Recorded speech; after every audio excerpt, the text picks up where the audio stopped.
ఒక గ్రామం తలుచుకుంటే, ఆ గ్రామ ప్రజలు తలుచుకుంటే మన ఆలయాల్ని, మన ధర్మాన్ని ఎంత అద్భుతంగా కాపాడుకోవచ్చో ఒక చక్కటి ఉదాహరణ ఈ సంగాయిపేట గ్రామం. ఊర్లోకి అడుగు పెడుతుండగానే ఆధ్యాత్మిక శోభ వెల్లివిరుస్తుంది. అద్భుతంగా గ్రామ ప్రజలు కలిసిమెట్టుగా నిర్మించుకున్న ఈ ఆలయాన్ని తప్పకుండా దర్శించుకోండి.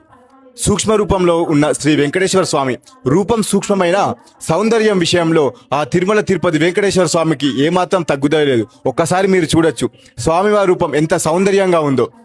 మెదక్ పట్టణానికి, మాధవంద స్వామి ఆశ్రమానికి, ఏడుపేల వనదుర్గ ఆలయానికి అత్యంత సమీపంలో ఉన్న ఈ ఆలయాన్ని తప్పకుండా దర్శించుకోండి.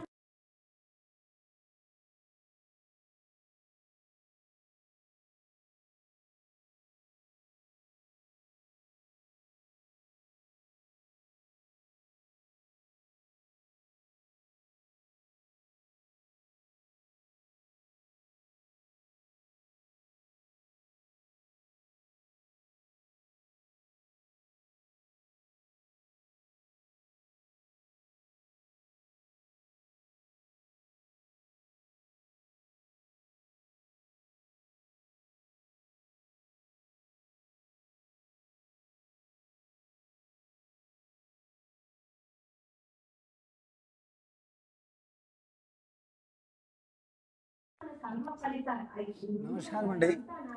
నేను బాలకృష్ణారెడ్డి సాబ్ గుట్ట అని అంటుంటే మేము అప్పుడు ఈ పునర్నిర్మాణం చేయకట్టి మొదటి నుంచి కూడా ఉన్నాడు. అయితే కుంట ఏకాదశికి ఉత్తర దర్శనం ఇటువంటి కార్యక్రమాలు చేస్తున్నాము.